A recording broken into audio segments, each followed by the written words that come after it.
Boa tarde, tudo bem? Bom, essa você não sabe, obviamente, você está vendo esse vídeo. É a segunda vez que eu tento gravar esse mesmo vídeo, né? Primeiro foi na parte da manhã, estava saindo até muito bom por sinal, mas toda hora entrava gente na minha sala, eu não conseguia, e telefone tocando, e aí aquilo que estava bom começou a ficar muito poluído, e aí não deu. Hoje o dia está muito agitado, eu estou completando 21 anos de casado hoje, para a glória de Deus, e eu e minha esposa, obviamente, né? Então o dia hoje tá assim meio recheado de emoções. Eu vou para a igreja hoje, quando eu sair, vou levar ela para comer alguma coisa, enfim, tá um dia maravilhoso. Já almoçamos juntos hoje, tá bem bacana. Ok? Mas vamos lá. Hoje nós vamos falar da nossa oitava lição, cujo o título é, deixa eu abrir aqui, tá? O título da nossa lição é O Primeiro Sinal Miraculoso de Jesus. Essa reflexão, uma reflexão para os professores da Escola Bíblica Dominical da nossa igreja. Nós já estamos, na verdade, hoje eu finalizei a lição de número 19, que coincidentemente também foi um outro milagre de Jesus, muito conhecido, que é a multiplicação dos pães. Então nós temos aí a multiplicação dos pães e o primeiro sinal miraculoso de Jesus, que são dois milagres assim que ficaram muito conhecidos, muito falados, né? Então todo mundo conhece. Aqui é a lição número 8, mas hoje eu finalizei a escrita da lição de número 19, que será apresentada na minha classe de escola bíblica agora no próximo domingo, ok? O texto básico é João capítulo 2, versos de 1 a 11. Eu não vou ler aqui para que o vídeo não fique muito extenso, tá bom? Então você pode ir lá na sua Bíblia, eu vou citar as referências, em alguns momentos eu vou ler alguma coisa, mas eu não vou fazer a leitura toda, tá? Alguns comentaristas vão dizer que o ministério público de Jesus começou aqui, neste milagre, porque até então Jesus ainda não tinha feito nada tão fora ali daquela realidade do encontro com João Batista, né? Coisas ainda muito restritas. Agora aqui não, aqui é o primeiro sinal miraculoso de Jesus dentro de um contexto mais público. Alguns vão dizer ainda que, na verdade, ele não chega a ser um milagre público, mas semipúblico. Por que isso? Por que dizem isso? Porque, a despeito de ter sido dentro de um casamento, onde muitos convidados estavam presentes, basicamente, segundo o relato bíblico, pouquíssimas pessoas entenderam que estava acontecendo um milagre ali. Ok? Então nós temos ali a mãe de Jesus que contacta Jesus e o mestre Sala que também não entendeu nada, achou que aquele vinho ali devia ter servido primeiro, porque ele era o melhor e estava por último. E nós temos também os discípulos que provavelmente perceberam o que estava acontecendo. Fora isso, acho que poucas pessoas, ou nenhuma, percebeu aquilo que estava acontecendo. Então você vai encontrar algumas pessoas dizendo que foi um milagre semipúblico, tá bom? Outra coisa interessante aqui, ou melhor, não que seja interessante, mas que é importante a gente falar, que nós estamos diante de um evento, um milagre de difícil interpretação. Você vai ver gente trabalhando isso de uma forma muito coerente, muito bacana, e outros alegorizando demais. O que é uma alegoria? É quando você pega aquilo que é literal, tá? E você vai dar duplo sentido, ou até mais de dois sentidos, vários sentidos para o mesmo evento. Então, literalmente, Jesus foi lá, pegou água e transformou em vinho. Agora, qual é o significado disso? Então, tem gente que faz alegorias com muitas outras realidades. Nova aliança, em detrimento da antiga aliança, que aquelas águas eram as águas da purificação e agora foram transformadas em vinho, então simbolizando o sangue de Jesus que vem para purificar a nossa vida, né, de todo pecado. Então, Não é que não possa ter alegorias aqui. Eu acredito que tenha sentidos que não estão tão aparentes para nós. Mas o nosso interesse aqui não é alegorizar tanto. O nosso interesse é chegarmos o mais próximo possível do entendimento bíblico. E às vezes nós vamos ser até racionais demais, tá bom? Mas não que não tenha aqui nenhuma alegoria. A primeira coisa que a gente tem aqui é uma situação-problema. Os versos 1 e 2 dizem assim: Algum tempo depois, Jesus partiu para outra margem do mar da Galileia. Desculpa, queridos, 1000 perdões. Eu estou lendo a multiplicação dos pães. Para você ver como é que está a situação. Deixa eu voltar lá no capítulo 2, ok? No verso 1 e 2. Então diz assim: No terceiro dia, houve um casamento em Caná da Galileia. A mãe de Jesus estava ali. Jesus e seus discípulos também haviam sido convidados para esse casamento. Tendo acabado o vinho, a mãe de Jesus lhe disse: Eles não têm vinho. Então o que nós temos aqui? Nós temos uma situação-problema. Ok? Nós temos aqui um problema. Você olhar esse problema com os olhos da atualidade, talvez ele não tenha tanta força assim para você. Se você der uma festa e acabar o salgadinho, o refrigerante, o bolo, vai haver um falatóriozinho. Às vezes alguém vai falar: Poxa vida, fui lá na festa de Beltrano e Cicrano e acabou o salgadinho. Mas isso não é só aquele falatório ali, e vai passar e vão esquecer, as pessoas são seus amigos, elas vão esquecer disso. Mas aqui é diferente. Um casamento desse costumava durar, uma festa dessa, uma semana. Tá? E era muito vergonhoso, um vexame, um embaraço muito grande, faltar alguma coisa. Pra você ter uma ideia, o embaraço era tão grande que a família da noiva poderia até pensar num processo contra esse noivo, porque expôs essa família à vergonha pública. Então, a ideia de um vinho que acaba é uma situação-problema de fato. Não pode ser negligenciado isso, não. Tá? Então, Jesus tem um problema em suas mãos. Maria tem um problema em suas mãos. E os noivos têm um baita de um problemão sobre as suas costas. Tá bom? Então, nós temos aqui uma situação-problema. A Bíblia diz que Jesus vai para esse casamento, dá a entender o fato dele chegar 3 dias depois dos eventos anteriores. Então nós teríamos que pegar o capítulo 1, ok? Nós teríamos que pegar o capítulo 1, ver o que aconteceu ali anteriormente, tá bom? Então você tem aquele diálogo ali de Jesus com Natanael, você vê Jesus chamando já alguns discípulos, então ele já está envolvido nesse processo desde o dia que ele foi batizado lá por João Batista. Desde esse dia se passaram aproximadamente 3 dias até o momento em que Jesus vai a esse casamento. O que isso quer dizer? Quer dizer que é bem provável que Jesus e sua mãe já não se viam há 3 dias. Tem 3 dias que Jesus não via a mãe dele. E eles se encontram nesse casamento. Isso é importante para nós porque esse evento ele marca também uma ruptura. Jesus agora ele chega nesse casamento junto com os seus amigos, que são seus discípulos, né?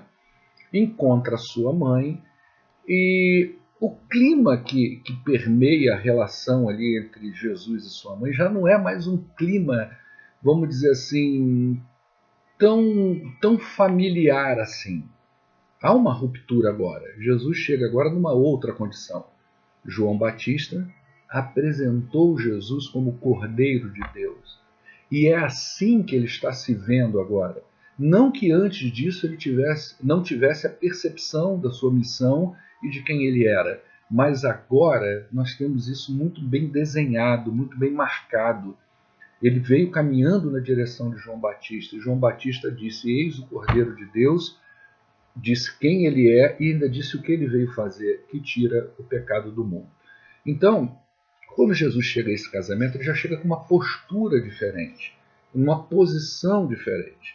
E aí você começa até a entender por que nesse diálogo com Maria há tanta tensão, um diálogo assim estranho, esquisito, né?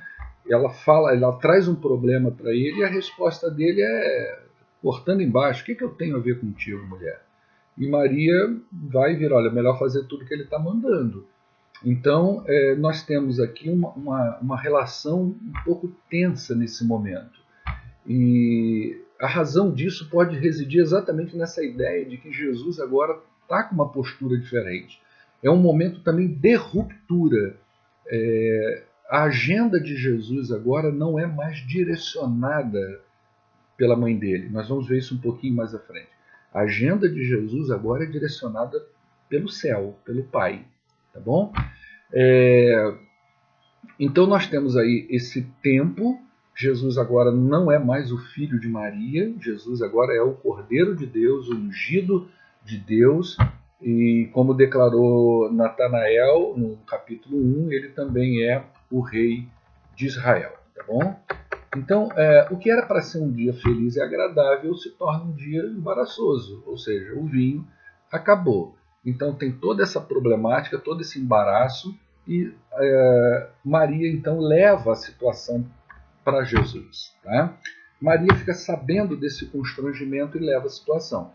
Um outro dado muito importante aqui é o seguinte: por que Maria ficou sabendo disso? E por que ela leva isso até Jesus? São duas situações que a gente precisa ver aqui agora. Tá? Primeiro, há uma possibilidade muito grande de que Maria fosse íntima desse casal. Por que isso? Nós temos ali, ela foi convidada, mas outros também foram. Jesus chega, ou seja, não foi só Maria que foi convidada, foi a família toda. Ele chega e tem liberdade de levar gente junto com ele. Então já dá uma ideia de conhecimento e proximidade. Entretanto, não é isso que vai definir essa questão. Nós estamos com uma informação que não pode vazar, ou seja, o vinho acabou. Se todo mundo ficar sabendo disso, vai espalhar o boato dentro da festa e vai ser uma vergonha para o casal e para a família, tanto para o casal, mas como para ambos os familiares, tanto da noiva quanto do noivo. Então, quem tem acesso a essa informação? Apenas pessoas que são íntimas. Dá a entender que nem o mestre-sala que cuidava dos vinhos estava sabendo do problema. Então, o fato de Maria tomar conhecimento disso e ter essa autonomia de ir até Jesus aponta para esta realidade. Ela pode ter sido uma pessoa muito íntima desse casal. E ela leva isso para Jesus e a resposta de Jesus é no mínimo estranha. Ele diz: o que é que eu tenho com isso? O que nós temos em comum, mulher? E ela vai dizer à mãe: olha, você façam tudo o que ele mandar. Tá? O que Jesus está fazendo com a sua mãe? É ruptura. Ele agora não é mais o filho de Maria. Ele agora é o Cordeiro de Deus. E ele precisa deixar isso muito claro. Muito claro para ela, muito claro para quem está em volta, muito claro para os seus discípulos e muito claro para ele mesmo. Rompeu. Agora a minha agenda não pertence mais a essa família. A minha agenda agora ela tem a ver com o meu pai e tem a ver com a família que ele vai construir agora a partir da minha obra e do meu ministério. Tá? Uma outra questão é por que ela vai até Jesus? Isso é muito interessante, tá? E muito importante. É muito complexo nós pressupormos que Maria já sabia que Jesus poderia fazer um milagre dessa magnitude. Não que Jesus não tivesse produzido nada antes que ela pudesse ver, mas o que nós temos de relato na Bíblia é que Jesus, ele, por exemplo, na adolescência, ele ensina aos mestres, ele lê as escrituras lá no templo. E as pessoas ficam perplexas com o seu ensino, apenas uma criança. Porém, Maria vê essas coisas como outras que ela percebeu, e o que a Bíblia diz? Ela vai guardando isso no coração. Ela percebe que alguma coisa está diferente. Mas daí ela ter essa ideia de que eu vou levar essa informação para Jesus e ele vai transformar água em vinho, pode haver uma distância muito grande. O que nós temos aí de informações, por exemplo, o que nós temos aí de informações é que no século II, deixa eu pegar aqui, Quem diz isso é um comentarista muito renovado do Novo Testamento, que é o D.A. Carson. Ele vai dizer que no século II existem relatos de que Jesus pegava pombos de barro e dava vida a esses pássaros, né? Só que esses escritos, essas informações, elas foram consideradas apócrifas. O que é apócrifo? Se você for ir no rodapé da lição, tem uma notinha dizendo o que são escritos apócrifos. Tá? É aquilo que não está dentro de uma perspectiva, vamos dizer assim, de inspiração de Deus, no caso do cristianismo, de Deus para as escrituras sagradas. Só que apócrifo não é um termo que é exclusivo do cristianismo. Você pode aplicar esse mesmo princípio a qualquer outra religião. Você tem um escrito, ele não está de acordo com os princípios que regem as normas hermenêuticas de interpretação, o canon daquela determinada religião, é onde se avalia aquilo que é divino ou não é, segundo aquela religião. Isso tudo é apócrifo, tá bom? Essa é uma discussão que não cabe aqui nessa lição. O professor é importante que ele vá buscar informações sobre isso para que ele tenha mais tranquilidade de passar alguma coisa para o aluno, mas não é foco de discussão. Tá? Nós temos na Bíblia, por exemplo, a Bíblia católica, que ela tem, se não me engano, 7 livros que são considerados apócrifos. Né? Pastor, mas por que isso? Na época do canon bíblico, que era o momento em que ia se definir aquilo que é inspirado ou não, segundo alguns padrões e regras, como, por exemplo, o escritor precisava ter sido uma testemunha ocular de Cristo, ou alguém muito próximo, né, de Jesus ali, no máximo discípulo do discípulo, né? Então alguém muito próximo. Precisava ver a força desses escritos nas igrejas ali do primeiro século, que se isso já tinha validade. Então existiam regras para dizer se um livro era ou não inspirado e poderia constar então dentro desse Novo Testamento. Tá? Alguns desses livros ficaram fora, muitos livros ficaram fora, alguns outros foram acrescentando segundo a perspectiva humana e para embasar doutrinas e dogmas que foram surgindo posteriormente. Mas isso não é discussão para cá. O professor não tem obrigação de levar isso para dentro da discussão. Apenas a informação do que é um livro apócrifo. Tá bom? Se o aluno contestar, você conversa com ele depois, ou então diz para ele que essa aula não é para essa realidade. A gente tem aulas sobre a origem da Bíblia que vai trabalhar isso aí melhor. Tá bom? Então, por que Maria vai pedir a Jesus para fazer essa intervenção? Por que ela recorre a ele? Né? O catolicismo vai pegar essa fala e vai dizer, olha, ela é intercessora entre Jesus e as pessoas, entre Deus e as pessoas. Né? Só que muitas outras pessoas também pediram por alguém ou por alguma coisa e elas foram atendidas também da mesma forma e elas não se tornaram mediadoras.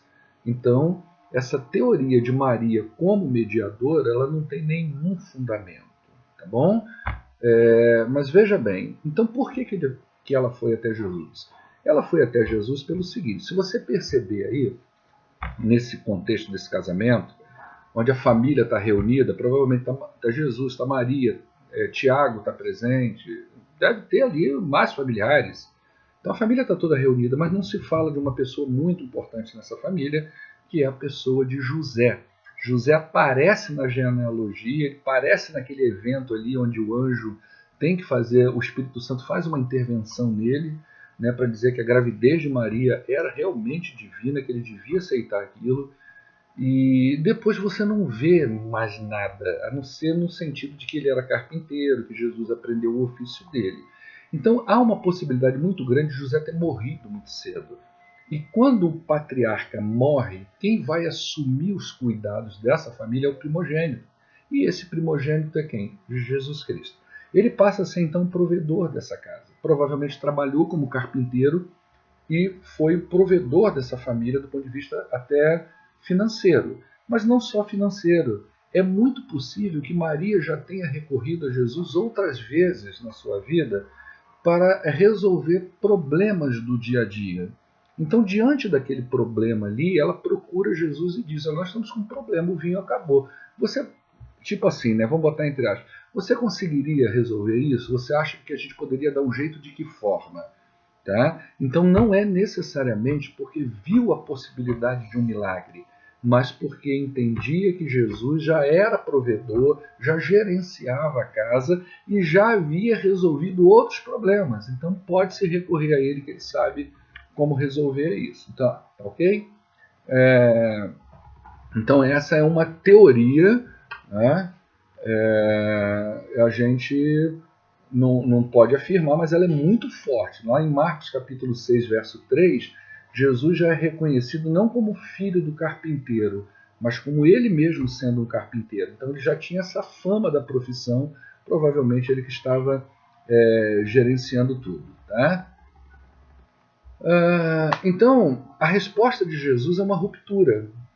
Eu não sou mais o filho de Maria, eu não sou aqui o irmão de Tiago, eu sou o filho de Deus, eu sou o Cordeiro de Deus, e agora minha agenda ela não é mais direcionada pela minha família biológica, mas agora ela é direcionada e orientada pela agenda e pela vontade do meu Pai. Jesus vai deixar isso claro várias vezes, né? Inclusive quando ele era menor, que a mãe vai procurar, ele diz: você não sabia que eu estava aqui na casa do meu pai? Ou tratando das coisas do meu pai? Ele já está mostrando que a agenda dele não é tão familiar assim. Ele precisa fazer uma ruptura com essa casa, com esta família, para que ele possa cumprir o propósito do ministério que Deus Pai deu para a vida dele. Tá? Então, nós vamos ver em muitos outros textos Jesus trabalhando para fazer essa cisão com a sua família, mas ele não deixa essa mãe abandonada. Tá? Então, para suprir essa lacuna dentro da medida do possível, uma lacuna que ele deixa no coração da mãe, lá na cruz ele vai dizer, a Bíblia diz, vendo Jesus a sua mãe, isso é o próprio João que vai narrar isso, quer dizer, ele está mostrando que Jesus fez a ruptura aqui no capítulo 2, mas quando ele morre, ele não deixa esse buraco no coração da mãe dele. Então ele vai dizer, Jesus vendo a sua mãe, e junto a ela o discípulo amado, que provavelmente era o próprio João, disse: mulher, eis aí o teu filho. Depois disse ao discípulo: eis aí a tua mãe. Dessa hora em diante, o discípulo tomou essa mulher para sua casa. Ou seja, agora quem vai cuidar dessa mãe, no papel de provedor, de cuidador, de filho primogênito, agora é João. Tá bom? Então a gente tem aqui Jesus suprindo essa carência da própria mãe. Então, a despeito da palavra dele ser muito brusca, ele está sentindo isso, né? Só que ele precisa cumprir a proposta do Pai. Com isso, veja bem, nós não podemos, em hipótese nenhuma, desmerecer Maria. Não é porque Jesus fez uma ruptura com essa família que nós vamos agora falar que Maria não tem nada a ver. Claro que ela tem sim, tá? A gente não pode divinizar qualquer questão que aponte para a divinização de Maria, tá fora. Mas a Bíblia, ela não diz nada de ruim dela. Pelo contrário, apresenta Maria como uma mulher digna de respeito, um verdadeiro exemplo de mulher, e como mãe cuidou de Jesus, nutriu uma relação de afeto com ele, né? E mesmo diante do sofrimento da morte de um filho, né, ou já prevendo isso, ela sempre se portou ali dignamente. E uma coisa muito interessante, né? Se você pensar na primeira pessoa que aceitou Jesus como Salvador, foi quem? A própria Maria. Então, quando ela aceita a proposta do anjo de gerar esse filho concebido pelo Espírito Santo e pôr a sua vida em risco, seu casamento em risco, ela já está se colocando à disposição de Deus e falando: olha, eu aceito esse Salvador que o Senhor está mandando, tá bom? Então, e a gente vê também uma mulher obediente, porque mesmo diante de uma resposta tão bruta, né, você vê que dentro de igrejas as pessoas, elas por muito menos elas saem da igreja. Imagina Jesus dizendo isso para você, vai pedir uma coisa, ele diz para você: o que eu tenho contigo? O que nos une? O que nos identifica? Não é? você ia sair fora da igreja, ia virar ateu e tudo, você não ia querer saber. Aliás, se nós procedêssemos como Jesus procedeu em alguns casos, eu acredito que muita gente não suportaria, porque por muito menos as pessoas se aborrecem umas com as outras ou com o próprio pastor da igreja, né? Quando Jesus, na verdade, foi muito mais radical, muito mais incisivo, muito mais pontual do que o que a gente faz hoje, tá? Mas quem é que vai bater de frente com ele, na verdade? Prefere bater de frente com o líder da igreja, o professor da escola bíblica, o pastor da igreja. Mas com Jesus ninguém quer bater de frente. Mas ela, na sua obediência, diante de uma resposta tão bruta, ela fala, olha, fazem tudo que ele está mandando. Ou seja, isso é obediência irrestrita, submissão. Ela não ficou aborrecida com Jesus, ela simplesmente obedeceu. E a gente nós devemos sempre nos lembrar que a maior prova de submissão dela foi quando ela aceitou engravidar de Jesus, tá bom? Então nós temos aí esse relato de Maria, tá? Um vinho muito melhor. Quando Maria leva a Jesus a notícia dessa falta desse vinho, fica claro que ela estava preocupada com um problema temporal, problema dos noivos, né? Acabou, vai ser um embaraço, vai ser um problema. E eles precisavam resolver esse problema que era real, que era imediato. Mas a cabeça de Jesus nem sempre está no real, nem sempre está no imediato, né? Jesus aponta para realidades espirituais. Muitas falas de Jesus têm a ver com coisas espirituais e não temporais, tá bom?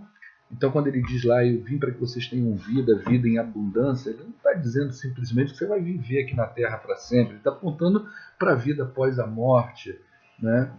Quando ele fala lá para as irmãs de Lázaro, seu irmão não está morto, mas vai ressuscitar, e elas pensam assim, puxa, sim, ele vai ressuscitar no último dia. Não, peraí, eu vou fazer um milagre aqui, e esse milagre vai glorificar Deus.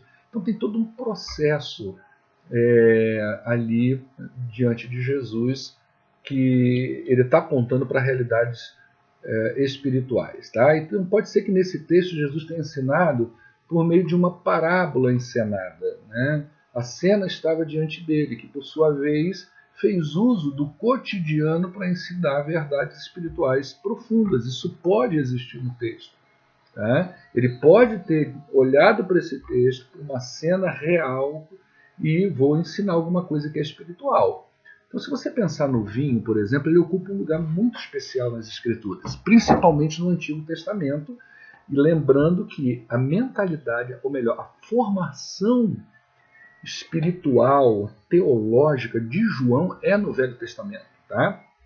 E o vinho, nas Escrituras Sagradas, no Velho Testamento, ocupa um lugar muito especial. Normalmente ele está ligado àquilo que é o renovo, que é a vida, que é a alegria, que é o alimento. Né? Nós temos vários textos no Antigo Testamento que podem ser usados e podem ser feitas muitas conexões com as bodas aí de Caná da Galileia. Tá? Então você tem Jeremias 31:12, né? Oséias 14:7, Amós capítulo 9, de 13 a 14, está tudo aí na lição. Lê esses textos com bastante cuidado, tá bom? E você vai ver que pode até fazer uma conexão com essa realidade, porque são textos que o vinho vai ser visto dessa forma. Esses textos, eles apontam para um tempo de renovo, de esperança, de providência divina, né? Então Jesus encheu aquelas talhas usadas para o ritual da purificação e encheu elas com um vinho novo, um vinho muito superior àquele vinho que eles estavam usando. Então veja bem, já pode ter um simbolismo grande aí. Se a gente quiser alegorizar aqui agora, nós podemos fazer isso, tá? Não vamos fugir da realidade. Mas olha, o que nós tínhamos no Velho Testamento foi ultrapassado agora por Jesus Cristo. Nós tínhamos no Velho Testamento a lei de Moisés, nós tínhamos tudo que simbolizava o templo, nós tínhamos os juízes, nós tínhamos os rituais do Antigo Testamento. Tudo agora é suplantado por uma coisa melhor, um renovo, uma vida nova. E Jesus Cristo veio trazer isso. Ele veio romper com essas coisas da lei, que não tem mais força nenhuma e nem funcionalidade nenhuma sobre nós, e veio nos apresentar agora uma coisa nova, a sua vida, a sua ressurreição que ele trouxe agora para nós, a sua igreja. Tá? Então, Jesus representa o que há de melhor de Deus para nós. Seu nascimento, seu ministério, morte, ressurreição, exaltação, tudo isso aponta para o novo de Deus para a humanidade. Ele é o vinho novo e estava anunciando um novo tempo no seu primeiro milagre. Tá? Então isso é significativo. Eu tenho um novo momento, eu tenho um milagre extraordinário, onde eu vou apontar para uma realidade nova. A partir daqui, tudo será novo. Então, 2 Coríntios 5,17 é importantíssimo para mim e para a sua vida. Aquele que está em Cristo, nova criatura é, as coisas passadas já se foram, e eis que tudo se fez novo. O que você precisa aprender com esta lição é que em Cristo tudo é novo. Jesus não recauchuta vidas. Jesus não vem trazer inteira das coisas. Jesus vem transformar, mudar. Por isso o batismo ele representa muito essa ideia de um nascimento novo. A gente vai ver quando lá no capítulo 3 a gente falar de Nicodemos, aquela conversa onde Jesus vai dizer que precisa nascer de novo. Por que isso? Porque o velho não cabe nesse novo. O vinho novo não pode ser colocado no odre velho, porque senão ele vai estourar, ele vai fermentar. O remendo novo não pode ser colocado no pano velho, porque senão ele vai arrebentar esse pano. Ok? Então tem que nascer de novo, tem que ser tudo novo. A gente pode extrair 3 lições aí, segundo a conclusão desse evento em Caná da Galileia. Primeiro, nós precisamos ver Jesus como realmente ele é. O Cordeiro de Deus que tira o pecado do mundo, o ungido de Deus, o Rei de Israel. É assim que nós temos que olhar para ele e é assim que João vem apresentar ele para nós. Okay? Cristo não está morto, Cristo não foi um pobrezinho no passado, a gente olha, a gente chora, a gente sofre ali com aquelas chicotadas, quem viu Paixão de Cristo aí, né, testemunhou sobre isso. Mas a gente deve buscar o Rei exaltado, glorificado, que está à destra de Deus. E em segundo lugar, nós precisamos obedecer ele irrestritamente, mesmo quando nós não compreendemos a resposta dele. Veja o que ele disse a Maria. Maria vira para ele e diz, acabou o vinho. Ele diz, o que eu tenho contigo? O que eu tenho com isso aqui? E mesmo assim ela obedece a ele irrestritamente. E em terceiro lugar, nós podemos aprender o seguinte, que nós devemos estar atentos aos milagres que Deus tem feito ao nosso redor. Muita gente não viu o que aconteceu ali. E se a gente não vê o que Deus tem feito, nós não veremos a glória dele. Ok? A gente não vê o que Deus está fazendo, a gente não vê a glória dele. Então, olhe para o seu lado, né, dentro da sua realidade de vida, de igreja, tenta ver o lado bom da coisa. Tenta ver o que Deus tem feito de melhor. Às vezes a gente tem um olhar tão negativista que a gente só vê coisa ruim. A gente olha para a igreja e só vê problema. A gente olha para a vida das pessoas e só vê problema. A gente olha para a casa da gente e só vê problema. E a gente não consegue ver o bom que Deus está fazendo. Aquilo que é melhor dele para a nossa vida. Tá bom? Então, Jesus é o novo de Deus para nós. Ele é o novo de Deus para a sua vida. Viva essa novidade. Viva Cristo, viva em paz, tá bom? Deus te abençoe. Professores, peguem essa pequena reflexão, junte com o que você vai ler no material que eu te dei. Tá? Se você tiver informações paralelas, bacana, só cuidado com coisas que vão extrapolar muito isso que eu estou dando para vocês aí escrito, porque o material que eu tenho dado é fonte segura, e às vezes as pessoas vão para a internet e acabam pegando coisas que não sabem nem de onde está vindo. Nós temos que tomar cuidado com isso. E um milagre como esse, um texto como esse, meu amigo, que não falta é gente falando as coisas mais absurdas a respeito disso aí, tá bom? Então o nosso estudo ele é simples, ele não é aquela coisa tão rebuscada e tão, vamos dizer assim, cheia de conceitos acadêmicos, mas também não é uma coisa rala e também não é uma coisa falsa. É bíblico, é bem fundamentado. Então, na nossa simplicidade, nós podemos alcançar, edificar vidas dentro da nossa igreja. Falou? Deus abençoe a todos e paz do Senhor Jesus para vocês, que agora eu preciso me preparar para o culto de hoje à noite, onde nós vamos falar de adoção espiritual. É o último episódio, 3 mensagens nesse sentido, e depois eu tenho que cumprir o meu papel de bom marido, que está fazendo 21 anos de casado. Quero levar minha esposa para comer uma coisinha fora hoje. Não conta nada para ela não, valeu? Deus abençoe sua vida. Um abração.